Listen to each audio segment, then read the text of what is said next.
안녕하십니까? 네. 좋습니다. 아까 들어와서 인사를 하는데 그냥 머리가 땅에 닿게 인사를 하더라고요. 그런 인사를 오랜만에 받아봐서 아주 예의 바른 아이구나라는 생각을 했습니다. 오늘은 요한복음 9장 13절로 41절에 있는 말씀을 가지고 믿으면 질문이 달라진다, 믿으면 질문이 달라진다라는 제목으로 하나님의 말씀을 나누겠습니다. 퓨 리서치 센터에서 팬데믹이 시작되고 얼마 되지 않아 그해 여름에 2020년 여름에 선진국 14개국을 대상으로 설문조사를 했습니다. 팬데믹 코로나19 바이러스로 인해서 이 팬데믹으로 인해서 나에게 가장 큰 미친 영향이 무엇인가, 특별히 내 신앙에 어떤 영향이 미쳤는가라는 질문을 던졌습니다. 근데 미국인 가운데 10명 중에 3분이 이렇게 대답했어요. 나는 팬데믹으로 인해서 내 신앙에 아주 좋은 영향을 받았습니다. 팬데믹이 내 신앙을, 하나님에 대한 믿음을 더 강하게 했습니다 라고 대답했습니다. 그래도 선진국 가운데 가장 영적으로 믿음으로 활발하게 움직이는 나라가 미국이라고 생각합니다. 여러분은 팬데믹을 어떤 의미로 받아들였습니까?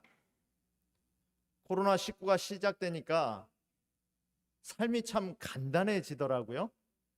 교회가 참 분주하게 여러 가지 일이 많았습니다. 근데 팬데믹 위협적인 요소가 시작되니까 모든 활동은 다 중단되고 가장 중요한 거 딱 하나만 남았습니다. 예배 드리는 것만 남았습니다. 삶이 위험해지니까 삶의 우선순위가 무엇인지 느낄 수 있는 일이, 삶의 가장 중요한 것이 무엇인지 깨달을 수 있는 상황이 벌어졌습니다.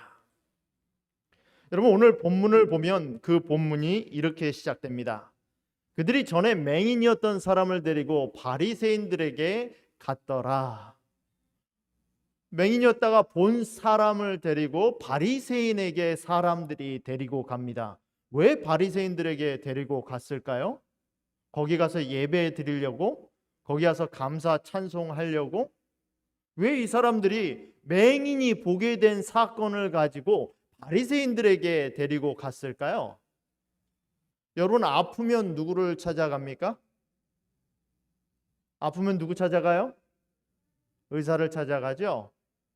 여러분, 돈을 투자하려면 누구를 찾아갑니까? 내 은퇴 연금을 어떻게 관리하면 좋을지를 알기 위해선 누굴 찾아가요? 내 세금을 어떻게 잘 내야 될지를 알려면 누굴 찾아갑니까? 전문가들을 찾아가요. 그 분야의 전문가를 찾아가죠. 근데 오늘 사람들은 사람이 이해할 수 없는 초자연적인 현상이 벌어졌을 때 바리새인들을 찾아갔습니다. 왜 찾아갔을까요? 그냥 평상적인 일로는 설명이 안 되니까. 뭐가 필요하니까?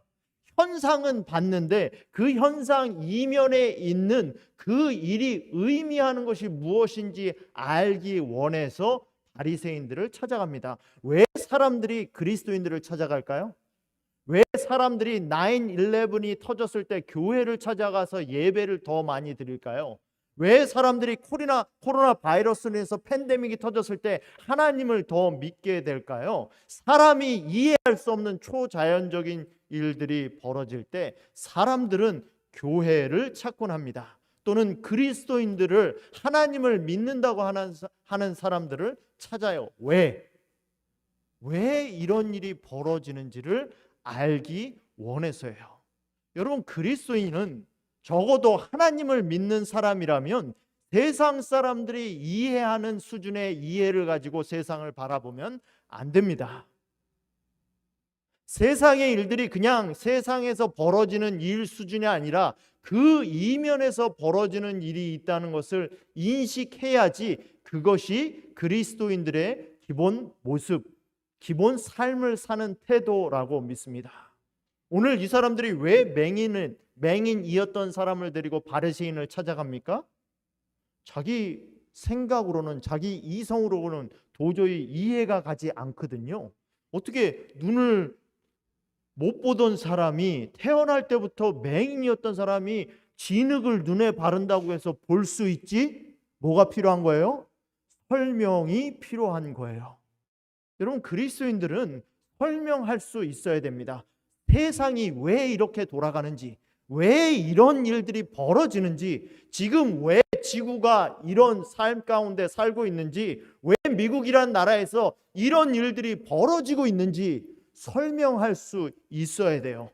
마치 이 사람들이 바리새인들에게 맹인 되었던 자를 데리고 찾아갔던 것처럼 말입니다. 왜 찾아갔어요? 현상은 알아요. 근데 그 현상에 대한 설명이 필요하니까, 해석이 필요하니까 바리새인에게 찾아간 거예요. 집사님, 왜 이런 일이 벌어지죠? 장로님, 왜 이런 일이 나에게 벌어져야 됩니까? 목사님, 세상에 왜 세상이 이렇게 돌아가야 되지요? 라고 물으면 그리스도인들은 그거에 대한 대답이 있어야 된다라는 거예요.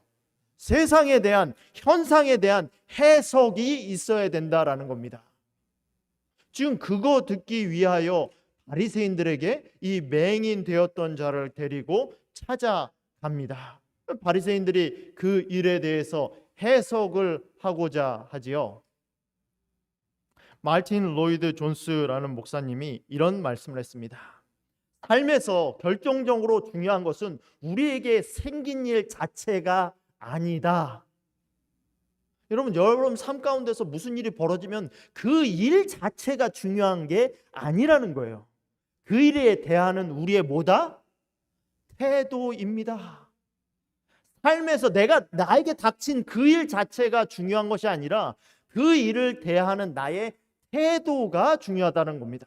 살다 보면 이해할 수 없는 일들이 생깁니다. 그것은 불가피합니다. 그러나 무슨 일이 일어났느냐가 중요치 않다고 성경은 가르칩니다. 중요한 것은 여러분과 제가 그 일을 어떻게 바라보느냐 하는 것입니다.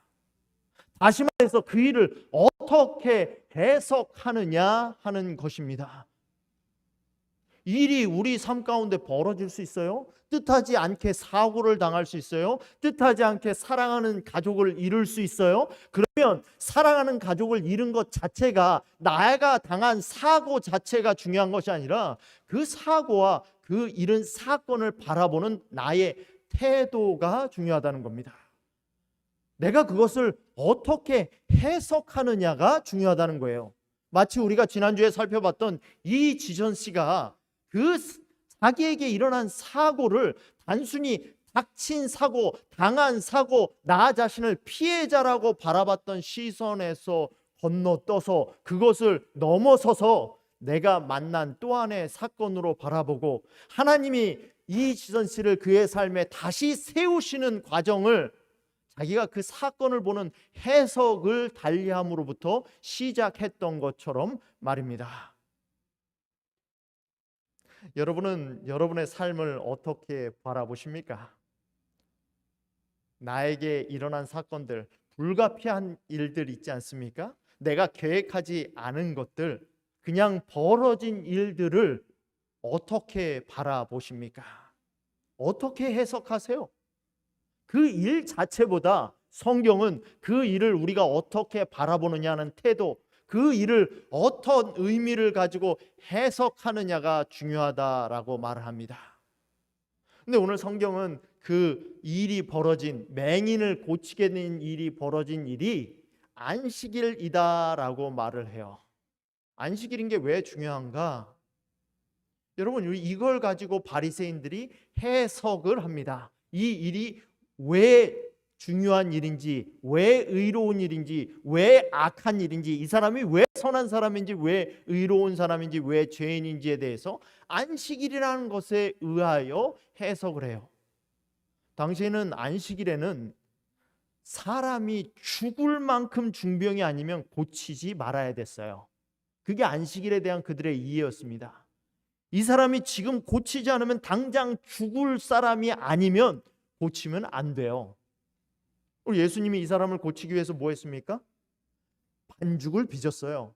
침으로 흙을 빚지 않았습니까? 안식일에는 빚으면 안 돼요. 뭘 합해서 빚으면 안 돼요. 그러니까 안식일을 어긴 거죠.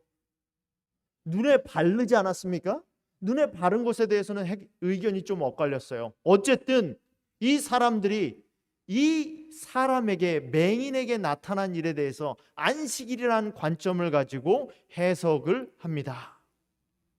그러므로 바리새인들도 그가 어떻게 보하게 되었는지를 물으니 어떤 질문을 해요?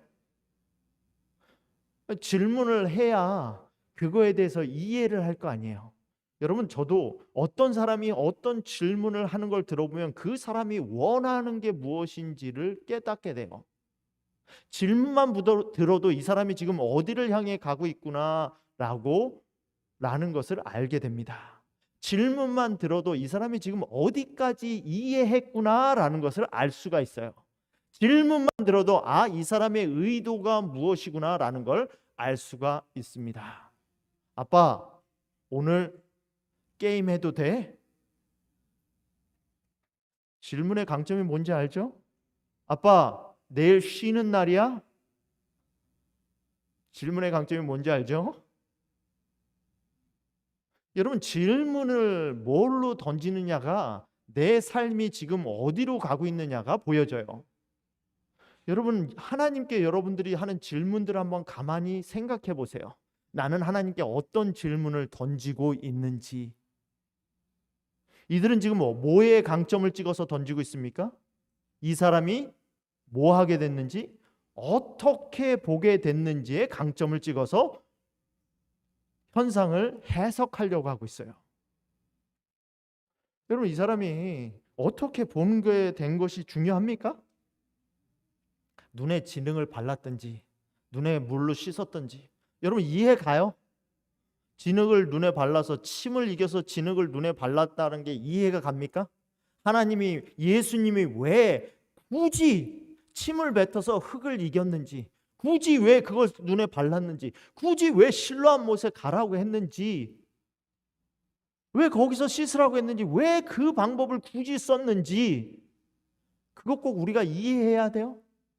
이 사람들은 지금 뭘 강점을 찍고 있어요? 실로암 못에 가서 씻은 그 과정, 그 방법에 대해서 강점을 찍고 있어요. 그러니까 그들이 어떻게 해석합니까?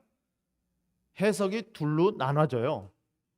이 사람이 안식일에 이른 일을 행했다 하여 이 사람은 하나님으로부터 온 자가 아니다라고 말을 합니다. 즉 하나님이 이런 일을 시키지 않았다, 하나님의 능력으로 하지 않았다라고 말을 하죠. 근데 또 어떤 바리새인들은 반대로 말합니다. 죄인으로서, 즉 하나님이 함께하지 않는 사람이 이런 표적을 어떻게 행할 수 있겠느냐. 여러분, 어떻게를 물으면 그 답을 따라서 헷갈리게 돼 있어요. 혼동되게 되어 있다라는 겁니다. 하나님이 쓰시는 방법에 대해서, 하나님이 일하는 방법에 대해서, 그 과정에 대해서 자꾸 묻기 시작하면 하나님 왜 이렇게 꼭 해야 되죠? 하나님 왜 이런 방법밖에 안 되는 거죠? 왜 이런 일이 나에게 벌어져야 되는 거죠? 라는 방법론에 대해서 자꾸 묻기 시작하면 의견이 분분하게 될 수밖에 없어요. 결국에서는 신학을 연구했다라고 하는 사람들이 누구에게 묻습니까? 맹인에게 물어요. 공부는 한 번도 해보지 못했던 사람에게. 맹인은 굉장히 간단합니다. 대답이 간단해요. 왜? 자기가 하나님을 경험해봤기 때문에, 자기가 하나님의 은혜를 받아봤기 때문에, 자기가 예수님을 만났기 때문에 대답이 간단하죠. 그를 어떤 사람이라 하느냐? 맹인이 뭐라고 대답합니까? 대답하되 뭐다?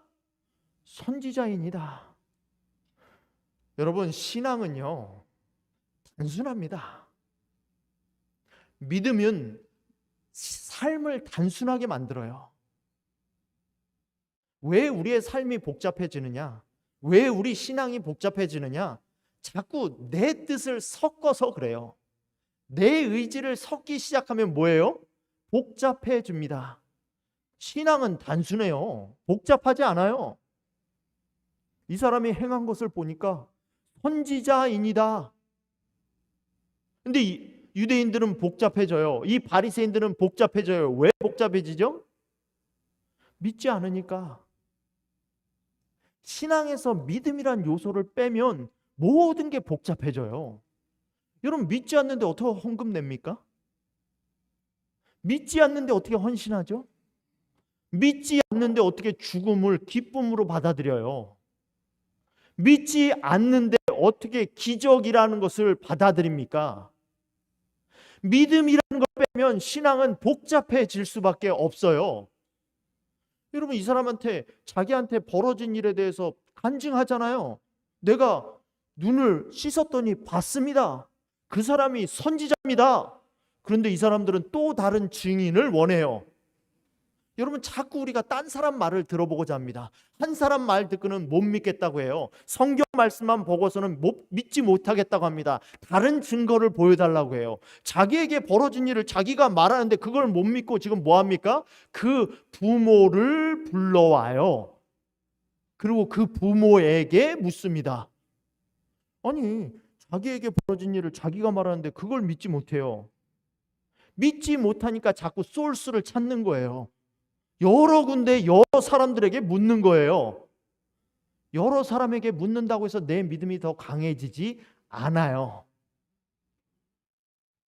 믿지 못하니까 똑같은 질문을 합니다. 어떤 질문을 합니까? 똑같이 방법론을 논하죠. 어떻게 보느냐?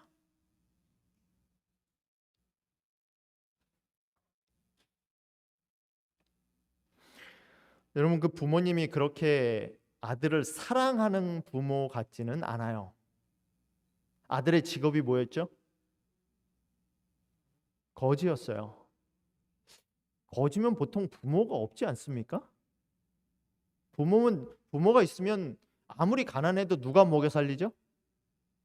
부모가 돌보잖아요. 근데 이 사람은 직업이 뭐였어요? 거지였어요. 부모님도 이 사람 직업이 거진 걸 알았어요? 알았어요.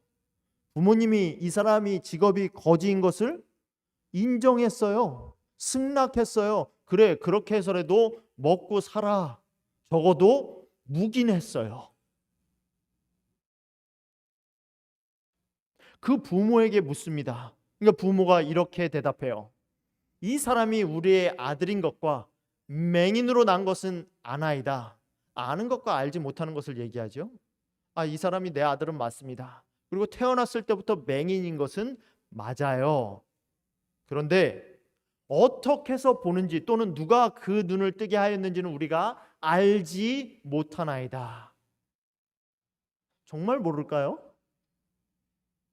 아들이 자기한테 얘기 안 했을까요? 아들이 눈에 뜬 짓을 이웃들이 말을 안 했을까요? 이게 첫 번째 신문이 끝나고 두 번째 신문이거든요. 그 사이에 부모가 정말 몰랐을까요? 근데 거기서 끝나지 않습니다. 알지 못한다는 것에서 끝나지 않고 어디까지 말합니까? 그에게 물어보소서. 그가 장성하였으니 자기 일을 말하리이다. 대답의 책임을 누구한테 전가하죠? 자기 아들에게 전가합니다. 왜 전가합니까? 왜냐하면 누구든지 그리스도를, 예수를 그리스도라, 구약에서 예언되었던 메시아라고 인정하는 사람은 출교시키기로 결정했기 때문에 무슨 일이 벌어지니까, 사회적 불이익이 벌어지니까 그거 감당하기 싫어서 뭐 하는 겁니까? 대답을 미루는 거예요. 대답을 심지어 누구에게 미룹니까? 자기 아들에게 미뤄요. 당시에 출교는 뭐예요? 사회 활동이 불가한 거예요. 사람을 죽어도 장례식을 할 수가 없어요. 결혼을 해도 랍비가 주례를 서줄 수 없어요. 문제가 발생해도 랍비한테 데려가서 판단을 받을 수가 없어요. 사법적, 사회적 보호를 받을 수 없어요. 그게 출교예요. 삶이 생활이 안 되잖아요. 생활이. 지금 그러니까 뭐 하는 거예요? 미루는 거예요. 여러분, 믿음은 결과를 생각하고 행동하지 않습니다. 이 사람들이 지금 왜 아들한테 질문을 던지는 거예요? 미루는 거예요? 자기가 당할 상황을 모면하기 위해서 아들에게 질문을 미루는 거예요. 답변을 미루는 거예요. 믿음은 그렇지 않아요. 믿음은 어떻게 합니까? 결과를 연연하지 않습니다. 그리 아니하실지라도 그게 믿음이에요. 그래서 믿음 있는 사람은 무서운 거예요. 여러분, 보통 사람은 우리가 조종할 수 있습니다. 힘으로 누를 수 있어요. 재정을 가지고 압박할 수 있고 위협할 수 있습니다. 근데 믿는 사람은 그게 안 돼요. 믿는 사람은 믿음으로 움직여요. 그래서 컨트롤 되지가 않아요.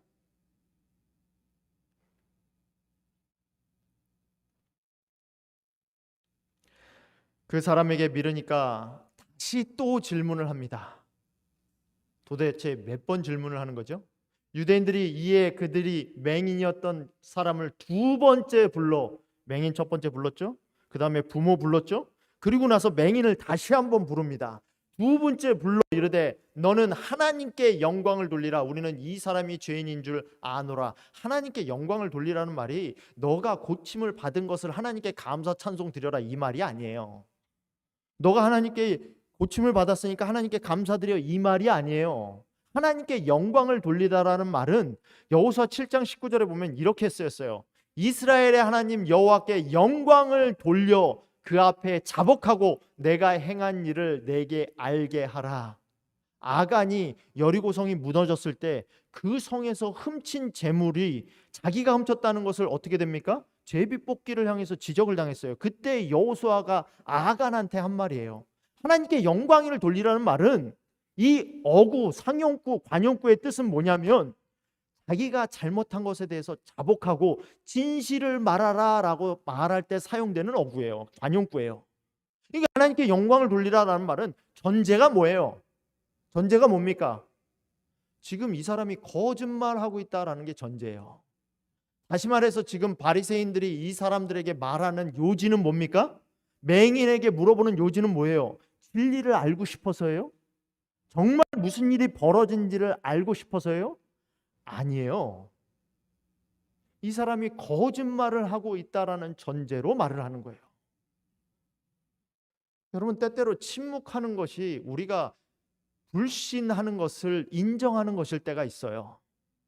사람이 질문하는 것, 요구하는 것을 들어보면 이 사람이 하나님을 믿고 하는 말인지, 아니면 내 믿음을 인정하고 하는 말인지, 아니면 내가 믿는 하나님, 내 신앙을 무시하고 그렇게 될 수 없다라고 하는 말인지 들어보면 알 수 있지 않습니까? 요구하는 요구 상황을 들어보면 알 수 있어요. 그런데 그거에 대해서 뭐 합니까? 아무런 커렉션을 하지 않아요. 그냥 뭐 해요? 가만히 있어요.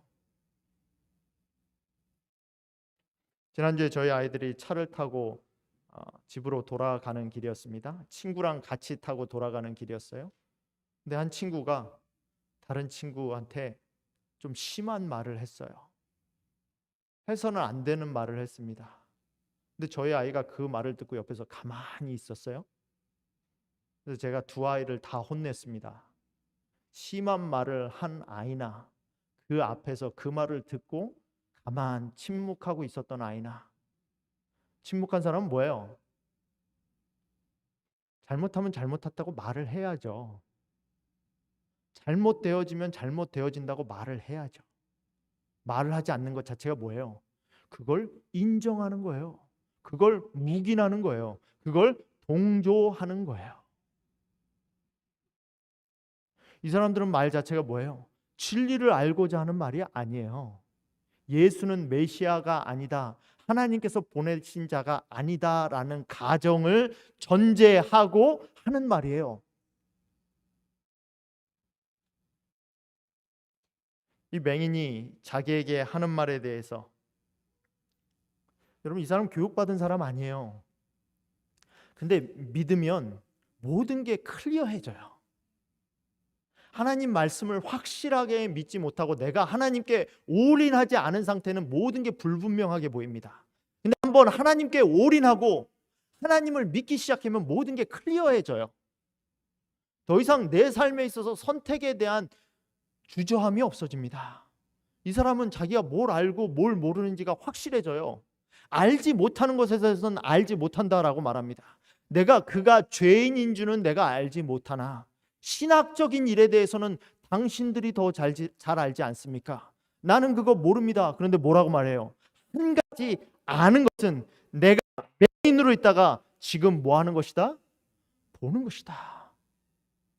하나님의 은혜를 체험한 사람은, 하나님을 믿기 시작한 사람은 삶에 있어서 모든 문제가 확실해져요. 더 이상 모호하지 않습니다. 누가 무슨 말 한다고 그게 솔깃하지 않아요. 명확해지죠.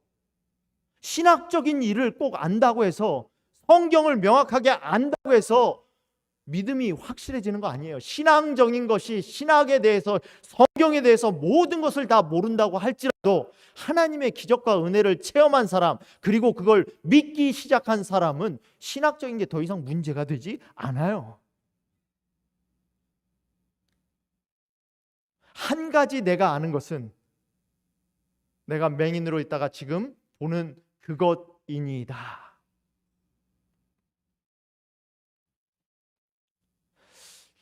참 요한복음을 쭉 읽다 보면 답답해요.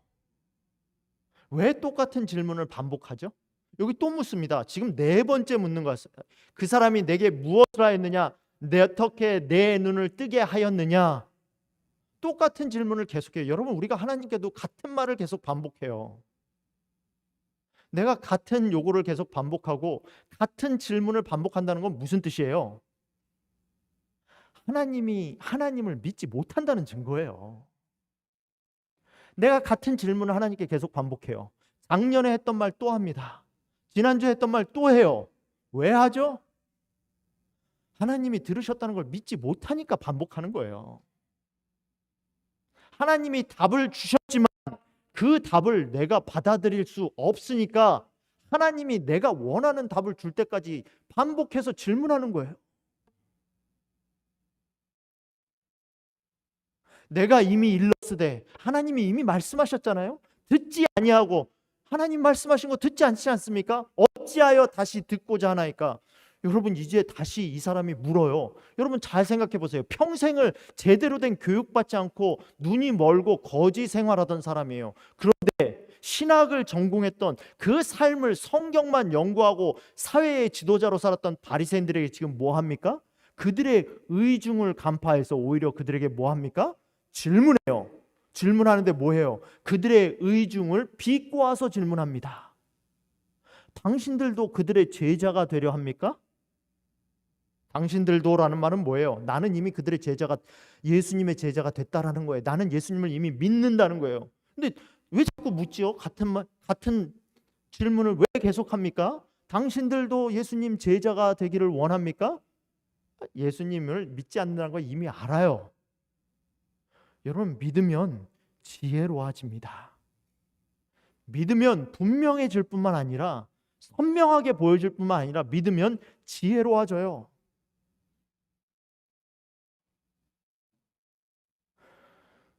자기 뜻이 받아들이지 않으면 힘 있는 자들이 사용하는 자기 뜻을 실행하기 위하여 사용하는 것이 그 다음이 폭력입니다. 여태까지 세상의 역사가 그래요. 설득으로 안 되면 그 다음 하는 일이 뭐예요? 폭력이 나옵니다. 하나님 믿는다는 사람 아니에요? 근데 지금 뭐 합니까? 그들이 뭐 해요? 욕을 합니다.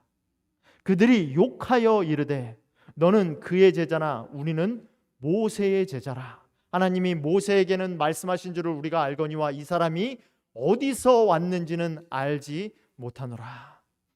여러분, 예수님은 믿지 못하면 예수님이 어디서 왔는지 알 수가 없어요. 믿음이 전제 조건이라는 겁니다. 내가 예수님을 이해할 수 없으면, 하나님이 이해가 되지 않으면 내가 믿고 있는지를 먼저 되돌아봐야 돼요. 하나님이 나에게 베푸신 일을 내가 믿고 있는지를 되돌아봐야 돼요. 믿음이라는 전제가 없으면 하나님을 알 수가 없어요. 그게 하나님이 일하시는 원리예요. 심지어는 뭐라고 합니까? 이상하다. 참 이 사람들이 이상하죠? 이 사람이 내 눈을 뜨게 하였으되 당신들은 그가 어디서 왔는지 알지 못하는도다. 하나님을 믿는다고 하는 사람들이 세상에서 벌어지는 일, 팬데믹은 왜 일어나고, 세상은 왜 불공평하고, 사람은 왜 죽어야 되고, 우리는 지금 어디로 가고 있고, 왜 인생이 존재하는지를 알지 못하는도다. 사람들이 그래요. 신앙을 한다면서 참 이상하다. 아는 게 없네. 하나님이 죄인의 말은 듣지 아니하시고 경건하여 그의 뜻대로 행하는 자의 말을 들으시는 줄을 우리가 아나이다. 그럼 믿음이 얼마나 지식을 금방금방 증가시키게 해주시는 줄 알겠습니까? 벌써 이 사람은 자기가 아는 것에 대해서 주장합니다.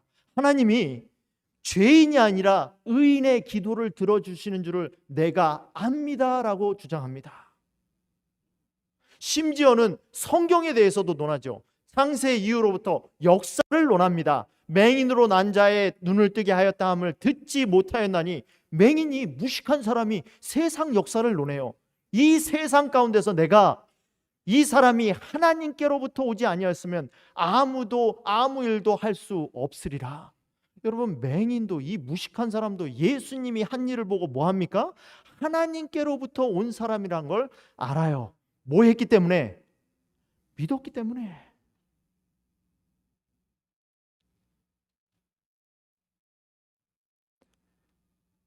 그렇게 믿음을 주장한 결과가 뭐예요?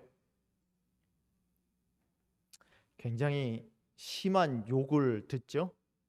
그들이 대답하여 이르되 내가 온전히 죄 가운데 나서. 이게 무슨 뜻입니까? 죄 가운데서 났다는 게? 이 사람은 태어날 때부터 뭐였어요? 맹인이었어요. 이 사람 출신에 대해서 말해요. 보통 메시지에 대해서 반격할 수 없으면 어디를 공격합니까? 메신저를 공격해요. 메시지를 뒤집을 수 없으면 누굴 공격해요? 메신저를 공격해요. 사단이 쓰는 주요 방법이에요. 그 사람 말이 맞는 말이면, 그 말 듣기 싫으면 뭘 해요? 그 사람 말이 아니라 그 사람을 공격합니다. 너가 맹인으로 태어났잖아. 맹인으로 태어난 것 자체가 뭐야? 네가 죄인이란 증거야. 그 말하는 거예요. 맹인으로 태어난 주제에 지금 누구를 가리켜? 이 말하는 거예요. 너가 온전히 죄 가운데 나서 우리를 가르치려고 하느냐? 하고 이에 쫓아내어 보내니라. 여기선 그냥 성전에서 내보냈다 이 말이 아니에요. 여기서 쫓아냈다라는 건 출교시켰다라는 겁니다. 그게 믿음의 결과예요. 여러분, 맹인이 믿음을 통해서 그의 눈이 띄어지는 게 보이십니까? 처음에 이 맹인이 예수님을 뭐라고 인식했어요? 예수라 하는 그 사람으로 인식했어요. 근데 그를 믿기 시작하니까 이 사람에 대해서 물을 때 맹인이 뭐라고 말을 합니까? 선지자라고 말을 해요. 여러분, 믿어야 예수님에 대한 인식이 바뀐다니까요. 첫 번째 만났을 때는 예수라 하는 그 사람이었는데 이 사람에 대해서 뭐라고 말합니까? 선지자라고 말을 해요. 그 다음에 뭐라고 고백합니까? 내가 그의 제자라고 고백합니다. 내가 어떻게 예수님의 제자가 될 수 있는가? 내가 어떻게 예수님을 따르는, 예수님을 본받는 제자가 될 수 있는가? 먼저 예수님이 선지자라고 인정하고 그를 믿음으로 제자가 되는 거예요. 이 사람이 움직이는 방향이 보여집니까? 그리고 뭐라고 인정해요? 하나님께로부터 왔다라고 인정합니다. 마지막으로 뭐라고 합니까? 예수님을 만났을 때 예수님을 뭐라고 불러요? 주여, 내가 뭐하나이다? 믿나이다. 여러분, 믿음이 이 사람이 예수님을 인식하게 하는 시야의 성숙함을 결정했어요. 믿음으로 말미암아 예수님에 대한 인식이 성장한다는 거죠. 성숙해 간다는 거죠. 여러분 삶 가운데 예수님에 대한 인식이 성장해야 돼요. 여러분 키만 크는 게 아니에요. 믿음도 성장해요. 예수 그리스도에 대한 지식도 성장해요. 어떨 때? 믿을 때 성장해요. 이 사람이 어떻게 성장하는지 한번 보십시오. 요한복음 9장이라는 그 짧은 장 안에서 하루 동안에 이 사람이 예수 그리스도를 믿음으로 얼만큼 예수님에 대한 인식이 성장하는지. 이 사람이 던진 질문이 뭡니까? 내가 인자를 믿느냐라고 예수님이 후에 이 사람을 만납니다. 그때 뭐라고 봐요? 질문을 뭐라고 합니까?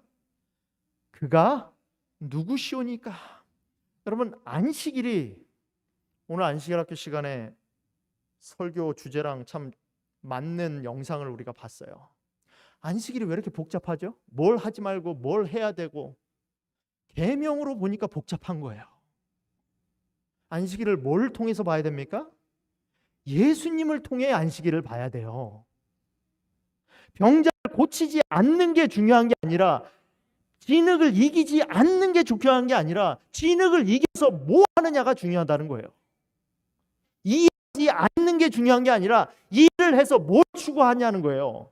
내 생각과 내 방법과 내 목적이 아니라 하나님의 길과 하나님의 방법과 하나님의 즐거움이라는 거죠. 율법을 율법으로 바라보는 게 아니라 예수님을 통해서 바라봐야 된다는 겁니다. 뭐라고 묻습니까? 그가 누구니까? 예수님이 누군지를 알아야 된다라는 겁니다. 예수님을 통해서 안식일을 바라봐야 된다라는 거예요. 그렇게 예수님을 통해 바라볼 때 우리의 삶의 문제들은 간단해집니다. 그리고 뭐라고 말을 합니까? 내가 믿고자 하나이다. 여러분 예수님을 통해서 말을 할 때 예수님을 알게 될 때 그때 뭐 하게 되는 거예요? 믿게 되는 거예요. 사랑하는 메릴랜드 중앙교회 성도 여러분, 오늘 이 맹인이 눈을 뜨는 과정을 통해서 예수 그리스도에 대한 인식이 성숙해졌던 것처럼 오늘 우리의 삶에 예수 그리스도께서 보여주신 기적과 예수 그리스도께서 보여주신 은혜를 믿음으로 인식할 때, 예수 그리스도를 믿을 때 여러분의 예수 그리스도에 대한 인식은 성숙할 것입니다. 우리가 다른 질문이 아니라 그가 누구오니까 라는 질문을 던지는 우리가 되길 바랍니다. 인생에 있어서 다른 질문이 아니라 예수 그리스도를 알고자 하는 질문을 던짐으로 말미암아 우리의 믿음이 성숙해질 수 있는 저와 여러분이 되길 바라면서 오늘 말씀을 마치겠습니다.